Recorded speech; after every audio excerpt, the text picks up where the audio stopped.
here in the country. All right, so one other thing on the political front that we're following up on is that the opposition coalition, the National Super Alliance, is set to hold a rally in Machakos, an area perceived to be its stronghold. The Pentagon members will have their first rally in the area after they unveiled their Raila Kalonzo ticket to challenge Uhuru and Ruto.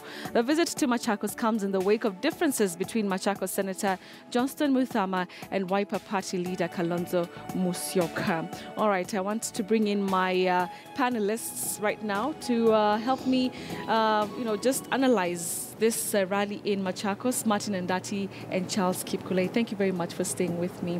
All right, so Martin, let's begin with you. NASA in Machakos, first of all, is it still considered to be its stronghold? Have things shifted?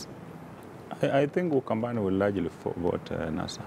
And Mutua is trying to upstage Kalonzo, but it's not going to be very easy. He had done fairly well as Machakos governor.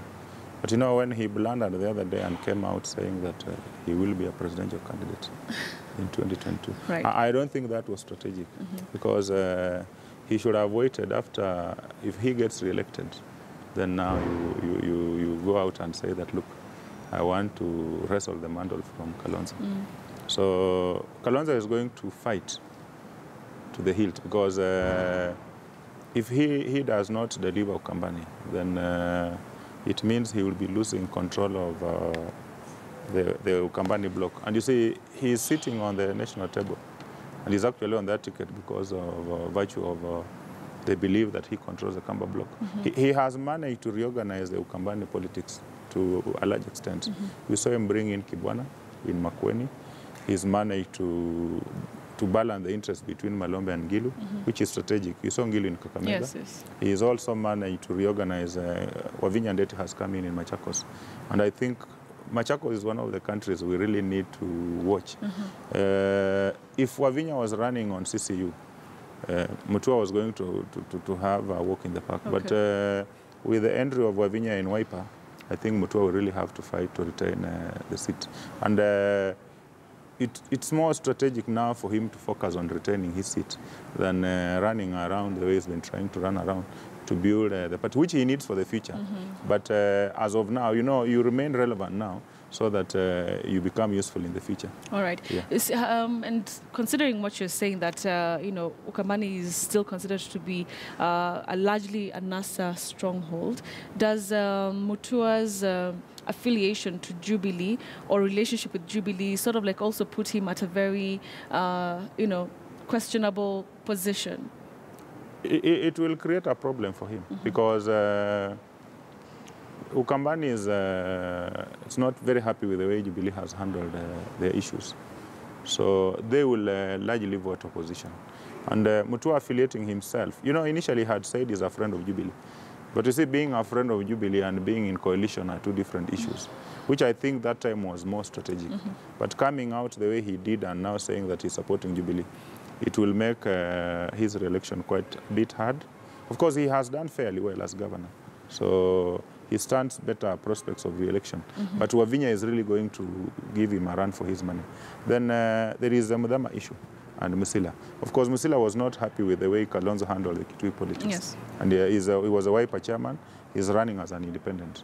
Then you have Mudama, who fell out. So Mudama says he's supporting Raila, but he's not supporting Kalonzo.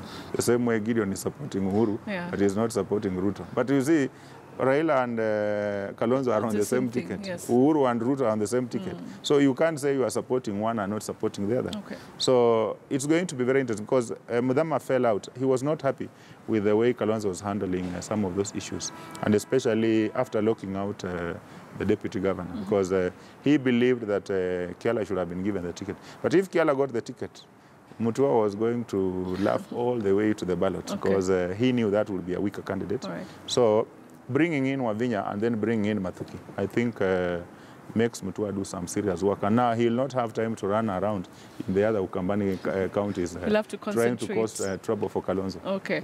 Yeah. Charles, has Jubilee made any inroads in Ukambani? Martin says that, still Ukambani is largely affiliated to NASA. Well, I want to agree that Ukambani is largely NASA and predominantly so. And one of the reasons is because that Kalonzo Musyoka is the running mate to Raila Odinga, which positions him, that is the biggest position that Ukambani has in any of the two presidential contests in Kenya at the moment. That is the first one. And you look at the history of Ukambani, starting from 2013 up to now, they've been consistently led by Kalonzo. So in as much as Jubilee is trying to make inroads into Ukambani, they've lost very key soldiers who would have been foot soldiers who would have helped them. Key among them is Charity Ngilu, who we saw over the weekend in the rally in Kakamega, Right. and that was a very big blow to them. So when you look at Mutua, Governor Mutua, is now emerging as the person who's going to lead the Jubilee onslaught in Ukambani, but you know he's not going there in Jubilee colors. We've never seen Governor Mutua even attending a rally with President Uhuru Kenyatta or William Ruto outside Ukambani or even elsewhere. So what you are seeing is that Mutua is now being kept busy fighting for his gubernatorial seat, and at the same time is expected to deliver as some Jubilee vote to Uhuru Kenyatta. Of course, there are other MPs in Ukambani who have rebelled against Wiper and have even gone and declared their support for President Uhuru Kenyatta, but their influence shall not be so significant in terms of bringing numbers, because Kalonzo is the senior-most Ukambani leader, and he has a very big position in NASA. And when you look at when NASA was doing their formations, all the permutations, Kalonzo was the constant.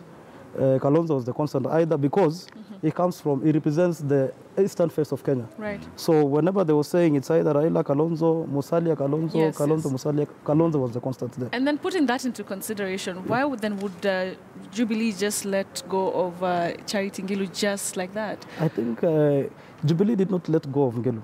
I think Ngilu had, first of all, had to take a strategic decision. You remember in 2012, before the general elections, Governor Mutua was not in opposition back then in CORD, but he famously said that for me to win in Ukambani, I have to dance to the tune of the local political dynamic. So for Ngilu, she knew that. I think she went back to the ground, looked at the way the wave was, and she realized that if she had to make a decision. If she wants to be a governor, then she has to shed one baggage, not carry two loads at the same time, trying to campaign for President Uhuru Kenyatta, and at the same time trying to campaign for governor. But that aside, there was the issue of the corruption cases that she was mentioned into, and it led to an acrimonious exit for her from government. So I think there was some laxity in terms of, laxity from Jubilee in terms of just letting Ngilu go, because Ngilu is not only an Ukambani leader, she's a national leader who represents not just the face of Kenya, but even the women movement in Kenya.